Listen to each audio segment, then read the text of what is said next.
আসসালামু আলাইকুম। আজকে হচ্ছে আমরা পড়ব সামারি, যেটা হচ্ছে আমাদের মনোবিজ্ঞানের এইচএসসি মনোবিজ্ঞান দ্বিতীয় অধ্যায়। তো দ্বিতীয় অধ্যায়ের আজকে হচ্ছে আমরা কিছু সামারি পড়ব। তো প্রথমত যেটা আছে সেটা হচ্ছে আমাদের ব্যক্তিত্ব। ঠিক আছে, তো ব্যক্তিত্ব কিংবা পার্সোনালিটি আমরা বলতে কি বুঝি? ব্যক্তিত্ব হচ্ছে ব্যক্তির জীবনে এক অমূল্য সম্পদ। ব্যক্তিত্ব হলো ব্যক্তির সকল বৈশিষ্ট্যের সামগ্রিক রূপ, যার ভেতর দিয়ে প্রকাশ পায় তার স্বাতন্ত্র্য ভাব। ব্যক্তিত্বকে ব্যাপক অর্থে একজন ব্যক্তির আচরণের সামগ্রিক গুণ হিসেবে দেখা যায়, যা তার চিন্তার ধরন ও প্রকাশভঙ্গি ও তার মনোভাব ও আগ্রহ, তার কাজের প্রকৃতি, তার ব্যক্তিগত জীবন দর্শনে প্রকাশ পায়। তারপর বলছে যে ব্যক্তিত্বের হচ্ছে বৈশিষ্ট্য। ঠিক আছে, ব্যক্তিত্বের বৈশিষ্ট্যের ভিত্তিতে ব্যক্তিত্বকে 5টি দৃষ্টিভঙ্গির নিরিখে বিশ্লেষণ করা হয়। দৃষ্টিভঙ্গিগুলো হলো জৈবিক, মনোগতীয়, সংলক্ষণ, আচরণগত ও মানবিক দৃষ্টিভঙ্গি। জৈবিক দৃষ্টিভঙ্গির মধ্যে রয়েছে শরীরের ধরন, মস্তিষ্কের অঞ্চল এবং বংশগতি। ক্রেটসমার, শেলডন প্রভৃতি মনোবিজ্ঞানীগণ শরীরের গঠন অনুযায়ী ব্যক্তিত্বের শ্রেণীবিভাগ করেছেন। 19বিংশ শতাব্দীতে মস্তিষ্ক তত্ত্ব বা মাথার খুলি পরীক্ষা করে ব্যক্তিত্ব জানার চেষ্টা করা হয়।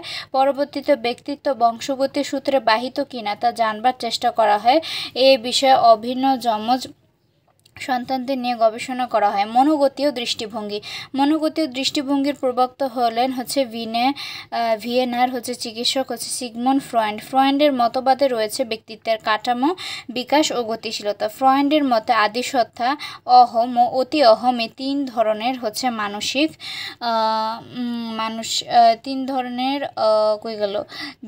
ভিন্ন মানসিক কাঠামো নিয়ে ব্যক্তিত্ব গঠিত হয়।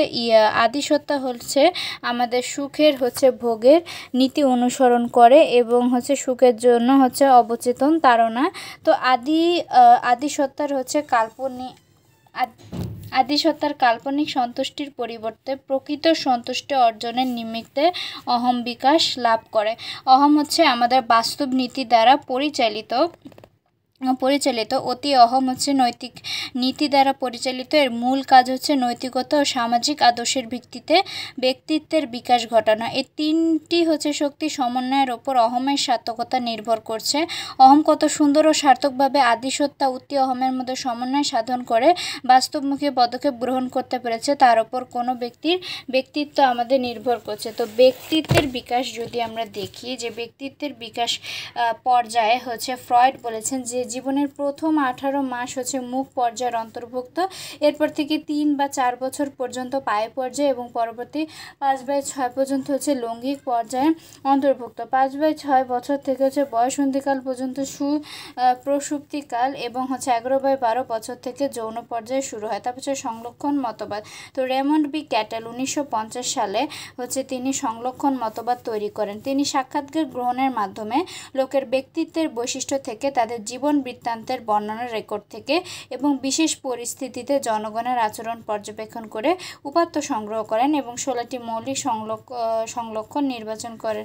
গর্ডন আলপোর্ট যেসব সংরক্ষণ কম বেশি সকলের মধ্যে দেখা যায় তাকে সাধারণ সংলক্ষণ এবং আবার কতগুলো সংলক্ষণ আছে যা কেবল কিছু সংখ্যক লোকের মধ্যে সীমাবদ্ধ থাকে তাকে ব্যক্তিগত সংলক্ষণ বলে আখ্যায়িত করেছেন। কার্ল ইয়ং মানুষের অভিজ্ঞতার ওপর ভিত্তি করে তাদের অন্তর্মুখী বহির্মুখী দুটো দলে ভাগ করেছেন। তারপরে আছে আমাদের আচরণগত দৃষ্টিভঙ্গি। ঠিক আছে, তো জন বি ওয়াটসন হলেন আচরণবাদের জনক। বিএফ স্কিনারের করণ সাপেক্ষকরণ ব্যক্তিত্বের কাঠামো ও বিকাশের সাথে কিভাবে জড়িত তা ব্যাখ্যা করা হয়েছে। আলবার্ট বান্দুরার মূল অবদান হলো পর্যবেক্ষণমূলক শিক্ষণের বর্ণনা। তিনি আচরণবাদের মৌলিক ধারণার সাথে একমত যে শিক্ষণের দ্বারা ব্যক্তিত্ব নির্ধারিত হয়। ওয়াল্টার মিশেলের ব্যক্তিত্ব মতবাদের মূল বিষয় হলো তিনি পরিবেশগত উপাদানকে আচরণের নির্ধারক বলে উল্লেখ করেছেন। তারপরে আসে আমাদের মানসিক দৃষ্টিভঙ্গি। মানসিকতায় ব্যক্তির অন্য গুণাবলী, বিশেষ করে তার ইচ্ছা ও ব্যক্তিগত মতবোধ বিকাশে তার প্রসন্ন শক্তির উপর জোর দেওয়া হয়। মানবতাবাদী আন্দোলনের অগ্রগতি কার্ল রজার্স ব্যক্তিত্ব কাঠামোকে আত্মধারণা হিসেবে দেখেছেন। তিনি আত্মধারণার ব্যক্তিনিষ্ঠ প্রকৃতির উপর জোর দিয়েছেন। ব্যক্তিত্বের বিকাশের নিরিখে রজার্স বলেন বাল্যকালের অভিজ্ঞতা একজনের আত্মধারণা এবং একজন একজনের অভিজ্ঞতার মধ্যতার সঙ্গতি অথবা অসঙ্গতি বাড়িয়ে দেয়। আমাদের অন্যদের থেকে স্নেহ, ভালোবাসা, স্বীকৃতির জন্য শক্তিশালী চাহিদা রয়েছে। আব্রাহাম মাসলোর ব্যক্তিত্ব মতবাদ মূল অবদান ছিল। তার মনোবৈজ্ঞানিক স্বাস্থ্যের উদাহরণ হিসেবে আত্মোপলব্ধিকৃত ব্যক্তির বর্ণনা। তার মতো আত্মোপলব্ধিকারীরা বাস্তবের সাথে সঠিকভাবে খাপ খাওয়াতে পারেন এবং তারা নিজেদের মধ্যে নিজেরা শান্তিতে থাকতে পারেন। তারপরে ব্যক্তিত্বের মূল্যায়ন। ঠিক আছে, তো ব্যক্তিত্ব মূল্যায়নের জন্য প্রক্ষেপণমূলক অভিক্ষা ও আমাদের প্রক্ষেপণমূলক অভিক্ষা ব্যবহার করা হয়। প্রক্ষেপণমূলক অভিক্ষায় ব্যক্তির কাছে একটি অস্পষ্ট, দ্ব্যর্থবোধ ও অসংগঠিত উদ্দীপক উপস্থাপন করে থাকে, যা তাকে এর প্রতি প্রতিক্রিয়া করতে বলা হয়। তারপরে রোষাকালীর ছাপ অভিক্ষা, কাহিনী প্রলক্ষণ অভিক্ষা, প্রক্ষেপণমূলক অভিক্ষার উদাহরণ। তারপরে আছে আমাদের অপেক্ষামূলক অভিজ্ঞার মধ্যে আছে সাক্ষাৎকার, ব্যক্তিত্ব প্রশ্নমালা, পরিস্থিতিমূলক অভিজ্ঞা। সাক্ষাৎকার গ্রহণ করে সাক্ষাৎকার প্রদানকারী সামনাসামনি বসিয়ে তার সাথে সরাসরি কথা বলেন এবং কি করেন, আমাদের ব্যক্তিত্ব বিষয়ে নানা ধরনের সংলাপ আলোচনা করেন। সাক্ষাৎকার গ্রহণকারী নিজস্ব অভিজ্ঞতা, বিশেষত বিচক্ষণতার উপর সাক্ষাৎকার নির্ভর করে। ব্যক্তিত্ব প্রশ্নমালার মধ্যে রয়েছে মিনেসোটা বহুমুখী ব্যক্তিত্ব প্রশ্নমালা, তারপর ক্যালিফোর্নিয়া মনোনাস্তিক প্রশ্নমালা, আলফোর্ড ভার্নন লিজান্ড মানক ইত্যাদি। ব্যক্তি হ্যাঁ বা না, সত্য মিথ্যার সাহায্যে প্রশ্নমালার উত্তর দিয়ে থাকে দেন। আরও আছে আমাদের পেপার পেন্সিল অপেক্ষা, যেটা আমাদের লাস্ট। তো পেপার পেন্সিল অপেক্ষা প্রশ্নমালা বা তালিকা, যা প্রশ্ন করা বা সাধারণ কাজের মাধ্যমে হ্যাঁ বা না, সত্য কিংবা আমাদের মিথ্যা হিসেবে চিহ্নিত করে। এটি বিভিন্ন প্রকার অভিজ্ঞতাকে অন্তর্ভুক্ত করে, যেমন জ্ঞান ও দক্ষতা অভিজ্ঞা, বিভিন্ন প্রকার প্রশ্নমালা যেমন ব্যক্তিত্ব ও আগ্রহ প্রশ্নমালা। তারপর পেপার পেন্সিল অভিজ্ঞা চাকরি সংক্রান্ত জ্ঞান এবং সামর্থ্য অথবা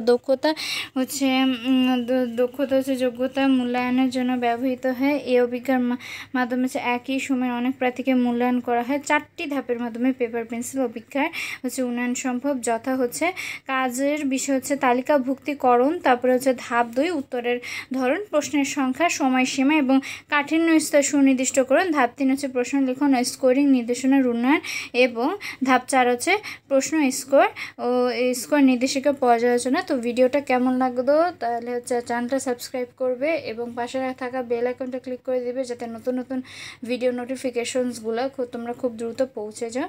তো আজকে এই পর্যন্তই, দেখা হচ্ছে অন্য ভিডিওতে।